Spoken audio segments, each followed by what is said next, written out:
मकर राशि कुंभ लग्न, गुरु लग्न से द्वादश,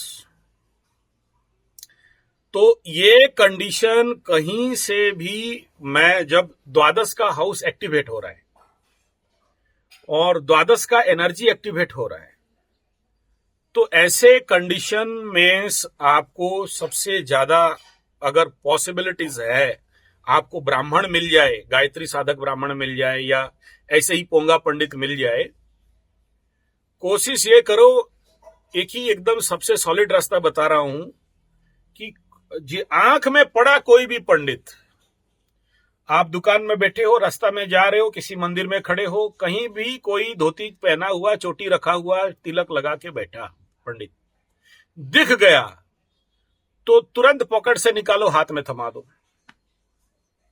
ये पहला बिंदु, ठीक है। दूसरा ये है कि ऐसे जो भी ब्राह्मण पंडित कोई भी आपके समक्ष आए तो हाथ दोनों जोड़ लेना ऐसा करके, क्योंकि ये एनर्जी ही आपके लिए लॉस हाउस को एक्टिवेट करके रख दिया है। तीसरा बिंदु कि काला ब्राह्मण मिल गया, काला पंडित, ठीक है, तो कभी मत भिड़ो उसके साथ। जरूरत पड़े आलोक, अच्छा ये तो अग्रवाल हो ना, पंडित जी हो, बनिया हो, हाँ, तो अगर पॉसिबल है तो 12 काला पंडित ढूंढो, 12 काला काला ब्राह्मण हो तो ज्यादा। गोरा ब्राह्मण मेरे जैसे एकदम नहीं बुलाना काम के नहीं होंगे, ठीक है। कालू कालू ब्राह्मण देख लेना, एक तो आपके कलकत्ता में बैठा हुआ है जो आपको फोन किया था अभी, कालू कालू, ठीक है, उसका नाम भी कालिया दे दिया हुआ है ना। तो ऐसे काला पंडित को 12 बुला लो, ठीक है, और जो उनको ये अनुभव करो कि उनका सर्वाधिक रिक्वायरमेंट क्या है और उसका फुलफिलमेंट आपके शक्ति के मुताबिक। मैं नहीं कह रहा हूं आपसे शक्ति से बाहर जाके, और कोशिश ये करना जो चीज दोगे वो पीला कलर का हो, ठीक है, और ब्लैक मिक्स हो। चाहे आप कुछ भी दो, कपड़ा दो, धोती दो, गमछा दे दो, चाहे कुछ खाना खिलाना है तो खाना खिला दो, या इफ पॉसिबल आप उनको कोई कुछ भी आपको लगता है कि पेन देना है तो पेन दे दो, डायरी देना है डायरी दे दो, या उनको मतलब ये उनका रिक्वायरमेंट को समझना है। अगर ये पूरा बृहस्पति का महादशा को अच्छा से पार करना चाहते हो तो एकदम सॉलिड काम है। देखो ये द्वादश में बैठा जरूर है, धनाधिपति बन के बैठा है, तो ये क्या करेगा, आपके पहला तो छिद्र बंद हो जाएंगे, जो लॉस लाइन ओपन आउट होके रहता है ना, मतलब ऊपर उठा के कचड़ता है, ये लॉस लाइन ऑटोमेटिक क्लोज हो जाएगा। और इसके लिए ये 12 पंडित का आशीर्वाद चाहिए आपको। ये सब बोलना सही नहीं है, लेकिन मैं आपको ओपनली बोल रहा हूं। एक पीला वाला बड़ा सा चादर या धोती ले लो, नीचे बीच बैठा, वो पंडित लोगों को लाइन में बैठाओ ताकि उनका पैर उस चादर में आ जाए, उनका पैर का धूल मिल जाए। काला ब्राह्मण हो, और अगर लंगड़ा लूल्हा है, काना कुजा है तो और बढ़िया है, टेढ़ा मेढ़ा होगा तो और बढ़िया होगा, ठीक है। हाँ, ऐसा पंडित अगर मिल जाए, लंगड़ा लूल्हा, काना कुजा, मतलब डिजेनरेट पंडित हो, डिजेनरेट हो, एक भी मिल जाए तो भी उस 12 में एक भी मिल जाए तो काफी है।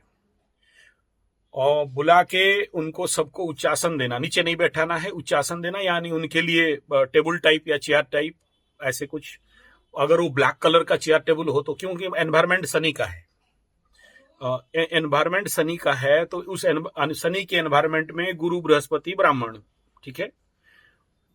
और एक पॉइंट है कि अगर आपसे उम्रदार, मतलब आपसे थोड़ा उम्र ज्यादा हो, ऐसा पंडित मिलना चाहिए। पीला चावल हाथ में पकड़ाना, लिख लो ये सब, नहीं तो वीडियो बना के डाल दे रहा हूं, ठीक है। हाँ, वेरी गुड। पीला चावल हाथ में पकड़ाना है, आप उनके सामने साष्टांग प्रणिपात करोगे, उसके बाद घुटने में बल बैठोगे, प्रणिपात करने के बाद वो लोग आदेश करेंगे उठो, जब तक वो नहीं बोलते हैं उठो तब तक नहीं उठना, पड़े रहना, ठीक है। मतलब सब कुछ दे लिया, खिला लिया, पिला लिया, उनको बैठा लिया, पैर अगर आपके पास हृदय बड़ा है तो पैर धो लेना, नहीं तो फिर बोलोगे जात भेद, फिर वो बात हो जाएगा। अगर आपके पास नहीं है, पैर धोने का जरूरत नहीं है, वो उसी कपड़ा जो डाले हो, धोती डाले हो पीला वाला, उसमें आप लंबा सो गए, पूरा नमस्कार साष्टांग प्रणिपात, बाएं पैर उठ के दाहिना पैर में रहेगा पीछे का, जैसे श्री जगन्नाथ भगवान को पूरी में प्रणाम करते हैं, एग्जैक्टली वैसा ही है। कालिया भगवान, जगन्नाथ भगवान, है ना। और जो साष्टांग प्रणिपात करोगे, हाथ नमस्कार करके सर के ऊपर रहेगा। जब पंडित बोलेंगे उठ जा बेटा, उठ गए, घुटने के बल बैठोगे, आंठू मार के बोलते उड़िया में हम लोग, ठीक है। हाथ जोड़ के बोलोगे प्रभु आप, एकदम खुले छूट बोलना है कि मेरे द्वादश में आप गुरु ब्राह्मण बैठे हुए हैं। पूर्व जन्म में किसी भी प्रकार का, देखो बकरी अवस्था में बैठे, बकरी अवस्था मतलब पूर्व जन्म, ये सारे शब्द बोल सकते हो या अपने मन में सोच सकते हो। और बोलना कि प्रभु मुझे कृपा करें, मुझे दया करें, और मेरा रही सही पूर्व जन्म में किसी ना किसी ब्राह्मण को किसी ना किसी प्रकार कष्ट दे दिया, और ज्ञात अज्ञात में दिया होगा, इस जन्म में मुझे क्षमा किया जाए। मां आंख से आंसू निकल के भक्ति भाव से क्षमा प्रार्थना कर लो। और ये पंडित लोग आपको चावल डाल के आशीर्वचन कर देंगे। आशीर्वाद का सूक्त अगर पंडितों को आता होगा, नहीं तो मेरे को बोलना, मैं भेज दूंगा आशीर्वाद सूक्त, ठीक है। और वो आशीर्वाद सूक्त पाठ करके आपके सर में चावल डालेंगे, सर में चावल डालेंगे। और अगर ये डालने के बाद इफ यू फील हल्का, हैप्पीनेस, रोमांचित, तो समझना कि ये दंड कटा हुआ है। नहीं फील हुआ तो समझना ये दोबारा करना पड़ेगा, तिवारा भी करना पड़ सकता है। ये इस प्रकार के एक श्रापित दोष बनता है। मैं नहीं कह रहा हूं, मेरे गुरु बाबा बोलते हैं कि ये ब्राह्मण से साफ दोष बनता है। इस कंडीशन पे अगर बाकी ग्रह भी उस ग्रह को सपोर्ट कर रहे हैं, ठीक है, तो तब ये राजयोग में कन्वर्ट हो सकता है। हाँ, ये जो दुर्योग बना है ये राजयोग में कन्वर्ट हो सकता है। ये मैं जात विशेष ब्राह्मण का बात नहीं कर रहा हूं, कर्म विशेष ब्राह्मण का बात कर रहा हूं, ठीक है। तो अगर गायत्री साधक मिल गए तो अच्छा है, और गायत्री साधक मिलने के लिए कलकत्ता में गायत्री शक्तिपीठ में चले जाओगे, जो ब्राह्मण होगा, जो गायत्री साधक होगा, ऐसे पकड़ लेना, नहीं तो मैं एड्रेस दे दूंगा एक व्यक्ति का जो आपके लिए जुगाड़ कर देंगे, है ना।